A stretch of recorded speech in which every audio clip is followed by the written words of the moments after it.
What's up, Dunwoody? Welcome back to the podcast. It's all about Dunwoody, Georgia.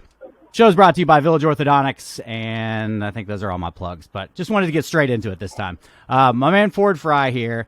So, Ford, I didn't know who you were when I reached out to you. Somebody said, oh, this is a good guy to have on the show, and I didn't realize how big of a deal you really were. I don't get like super nervous on the podcast, but my wife has made me very nervous about this one, so she loves all of your restaurants and everything that you do. And so, if nothing else, thank you for being here today to help me impress my wife. It is important to me. Awesome. But for those of you who don't know Ford Fry, let me throw out some of these restaurants. You kind of the brand behind the JCT Kitchen, which is my wife's favorite. Number 246, The Optimist, King and Duke, St. Cecilia, El Felix, Superica, that's coming to Dunwoody, Marcel, State of Grace, Beetle Cat, La Lucia. I think that's all of them. There's, 13 Georgia restaurants? Is that right, Ford? Sounds correct. Sounds like there. Sounds close? Yep. Yeah. Well, I guess my first question is, why Dunwoody, man?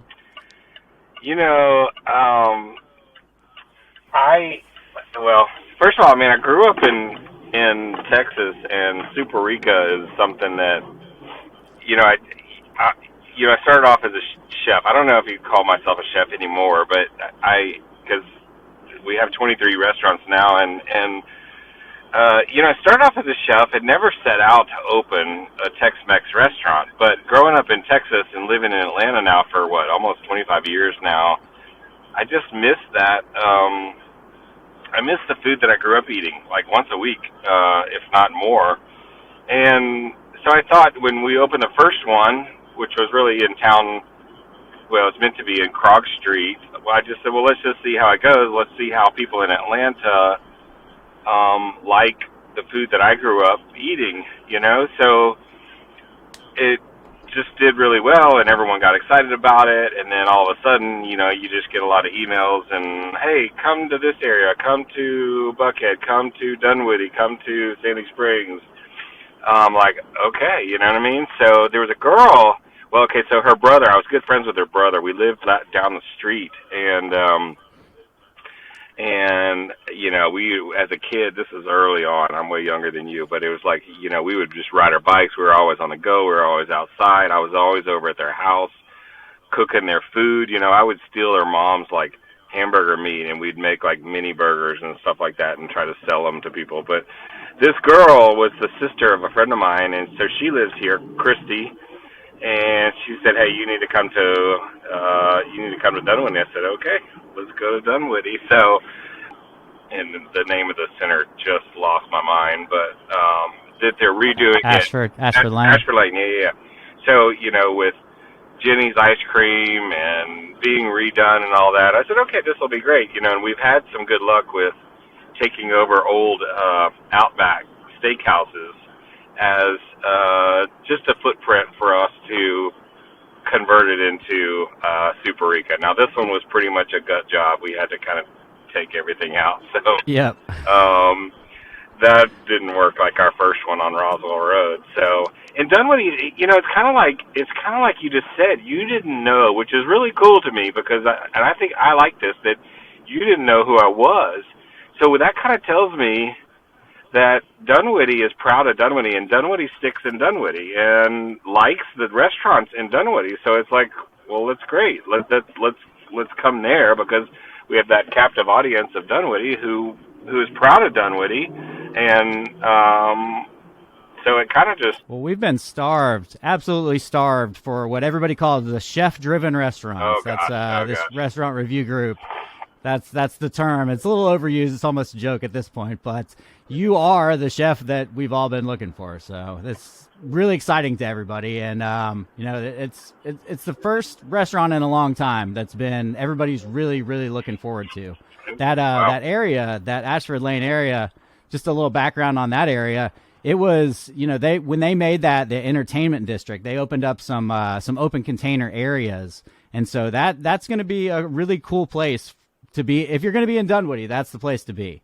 Well, that's good to hear because, I go back there and I'm like, oh my gosh, like we're in the very far back. Nobody can see us. So I'm kind of nervous about it. Are you're saying that people know that back area? People know you. People know you. Okay, Yep, okay. They do. All I don't know if they know the area, but everybody knows where Ashford Lane is now. Okay. Okay. You know, and I'm gonna try to make that even more possible. That sounds good. That sounds good. But so how'd you get into all this? How did let's kind of go back, and you said you grew up in Texas. Yeah. So I went. Okay. So this is pretty typical of chefs. Okay. So I went to a school called St. John's in Houston, which is basically like the Westminster of Atlanta, if that makes sense. So super hard, Yeah. very classical. I guess I got in because of my IQ was high, but long story short, I just wasn't. I was more of a dreamer. I was always thinking of other things and dreaming about things when class is going on. So I was never a great student. So I go off to college, and I went to growing up in Texas, everyone wants to go to University of Texas or Texas A&M, but I obviously didn't have the grades to do that, so I went to University of Arkansas because that's where people go. They can't get in any Texas schools. They go to University of Arkansas or Oklahoma. Yeah, so IQ doesn't get you into a good school. Yeah, exactly. So I go to Arkansas, join a fraternity, don't really go to class, kick in the kitchen door at night because I lived in the fraternity house, and we'd cook at night or we'd hunt on the weekends, and we were cooking. So, eventually my dad just said, hey, I'm seeing these articles about culinary school. You love to cook. Why don't you do that? So checked out a few culinary schools, and the one in New England Culinary Institute I went to was in Vermont, and I saw the brochure. And the book on the school showed a guy snow skiing, so I'm like, oh yeah, okay, I can go to that school because I like to ski. So I went to culinary school, and it just clicked. It was like, okay, I am. I looked down upon this when I was a kid. I'd call it like a trade. When you call culinary school is really it's a trade school when you think about it. And I used to be kind of snobby, and think about that, but it's the truth. It's like I'm learning that, a trade or an art or whatever, and it's just so I figured out in life that I wasn't meant for academics, I was meant for learning or working with your hands. So from then on, that was it. I just always, and being a dreamer, I love, what I love about restaurants is the whole visionary aspect of a restaurant. Like, what is this? How do you transport someone into a new place, or how do you provide them with an experience and just kind of get out of the way, and that's kind of what we do. We provide people an experience around the table and just serve them, and then kind of get out of the way, and that's kind of what I enjoy doing. Yeah, you're entertaining. Well, how does the ownership work in these restaurants? Is it? I mean, I guess you've got financial backers, and there's probably people beating down the door to get your name on their restaurant. How do you pick and choose, what to do? It is me, and it's just a few of us, like our COO, our CFO, and then my sister's husband, who are the partners in all the restaurants. So I'm kind of the one who decides what we do, and then and that starts for where it all started early on was I had an idea of a restaurant that I wanted to find a location for, a specific restaurant with a specific square footage and all this, and it took about 2 years, and that just wasn't working. It wasn't where I couldn't find something exactly to fit that. So the thought came to mind, is like, all right, let's find a good location and let's put a restaurant there that I'm passionate about and that neighborhood actually really needs versus what I cook, basically. I mean, so it has to be a match of what the neighborhood needs plus what we're passionate about doing. And from then on, it was just 23 restaurants later was all about, all right, once we see a location, we figure out what really should go there, because some things just don't make sense, so, and that's really worked for us. Yeah. What's you do seafood, you do Mexican. There's JCT and soul food. Like how you just do a little bit of everything, huh? Yeah, I mean, there was a period for early on. We opened a bunch of restaurants. I would call them chef-driven restaurants, where I was more at that time, and still now. I'm very passionate about finding chef friends of mine in town who are ready to be in their own restaurant and putting them in there as an executive chef. And I'll set the parameters or the vision, but then typically I'll find the chef who actually fits that style and then let them go. And it's so empowerment is really huge, just empowering them to be creative, empowering them to run their own business. So as a restaurant, I hate the word restaurant group because I never wanted to be known as a restaurant group. But we do have a corporate office, and our corporate office is not set out. Our COO, Toby, says, hey, when I spoke to him what I wanted to grow, he said, it sounds like you want a corporate office that educates versus dictates. And I said, exactly. I want to teach people how to run restaurants so that when they have the opportunity to go off and start their own restaurant, they're ready to go. So, and that's happened numerous times with us, and that's just the most flattering thing ever, is for someone to leave and go get into their own thing. So that's really what we do. Right. I love it that you see it that way, because you're teaching them how to do this, and then they leave and go out on their own. And so I love that. Yeah. I saw you one time, you were saying you learn a lot from the people that you're teaching. Yeah. I thought that was really cool. Oh, absolutely. Yeah. So, what's your approach to like menu creation? I mean, you kind of just pick wherever you're going, you pick an area and you kind of choose what goes there. Like, what's your favorite one to do? It's all about, it's usually about like me and our chefs. We travel around, and it's kind of what we feel like what Atlanta may be missing. Okay, so let's talk, say, Marcel. Atlanta is obviously not starved for American steakhouses. There's plenty of steakhouses. Right. So I'm thinking, and I have friends who own these steakhouses. So, I want to do something a little bit different. So I thought, it would be fun is to make up. There's always humor. There's always a lot of humor in here. So there's a story. We come up with a story. All right, what is the narrative behind this restaurant? So Marcel was about this. The story was about this old French boxer who, in real life, Marcel actually died in a plane crash. But the story is this old French boxer, retired, and because every boxer has to open up some sort of steakhouse or Italian restaurant or something, and put pictures of themselves all over the restaurant. So that's kind of what it was. So it was a Frenchy steakhouse with very ornate,